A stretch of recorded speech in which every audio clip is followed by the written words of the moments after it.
Nobody tells men this growing up. They tell us to forget. Move on. Don't think about it.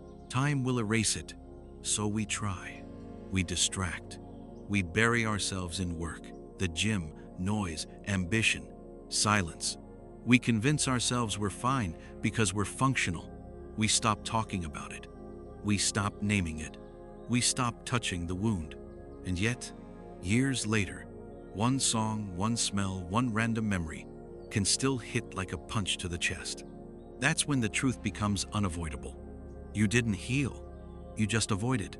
Because forgetting doesn't heal a man. Releasing does. Healing isn't amnesia. It's integration. It's not deleting the past. It's removing its grip on your nervous system. Here's the part nobody explains. Forgetting is passive. Releasing is active. Forgetting is pretending the fire went out because you stopped looking at it. Releasing is pulling your hand away so it stops burning. Men try to forget because remembering feels weak, because revisiting pain feels like failure, because we were taught that strength means moving forward without looking back. But unprocessed pain doesn't stay in the past. It leaks into your reactions, your relationships, your anger, your distance. You don't snap because of what happened today. You snap because today touched something unresolved from years ago. That's not weakness. That's biology. Your body remembers what your mind tries to forget. You see it in how you flinch when someone gets close, how you pull away the moment things feel serious, how you keep emotional armor on even when no one is attacking.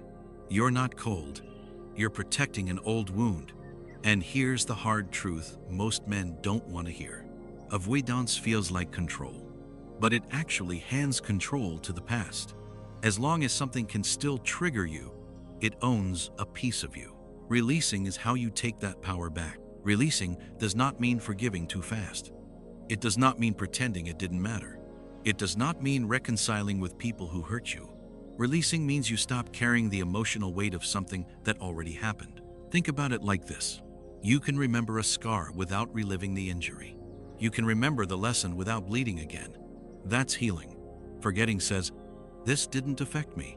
Releasing says, this affected me, and I survived. One is denial. The other is strength. Most men don't release because releasing requires something we were never taught to do. Feel without collapsing. We were taught to either explode or shut down, to either rage or numb out. Releasing is neither. Releasing is sitting with the discomfort long enough for your nervous system to realize, it's over. I'm safe now. That's why healing feels uncomfortable at first. Your body is used to tension. Your mind is used to guarding. Letting go feels dangerous, not because it is, but because you've been gripping the pain so tightly, it feels like part of your identity. Some men don't know who they'd be without the hurt. The betrayal shaped them. The rejection sharpened them. The loss hardened them, so they fear that releasing means losing the edge. But pain doesn't make you powerful. Clarity does. Carrying unresolved pain doesn't make you strong, it makes you reactive. The calm man isn't calm because nothing hurt him. He's calm because nothing owns him anymore. Releasing is how you become that man. And here's what releasing actually looks like in real life, not therapy buzzwords. It looks like acknowledging what happened without minimizing it. Not saying, it wasn't that bad, when it was. Not saying, others had it worse, to avoid your own truth. It looks like naming the emotion honestly, anger, grief, shame, disappointment, without judging yourself for having it. It looks like allowing the memory to surface without immediately escaping it through distraction. And then, this is the key, it looks like choosing not to keep reliving it. You don't suppress it. You don't feed it. You let it pass through you instead of building a home inside you. That's release. And once you release, something changes. You stop over-explaining yourself. You stop needing closure from people who can't give it. You stop replaying conversations that already ended. Your energy returns. Because unresolved pain is exhausting. It drains focus. It clouds judgment. It makes you defensive even when no one is attacking. A healed man moves differently. Not louder, not softer, clearer. He doesn't confuse indifference with peace. He doesn't confuse avoidance with strength. He doesn't confuse forgetting with healing. He remembers, but without the charge.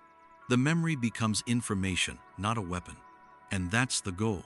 Not to erase the past, but to remove its authority over your present. Because the truth is, you don't heal by forgetting what hurt you. You heal by releasing the hold it has on you. And when you finally do, you don't lose yourself.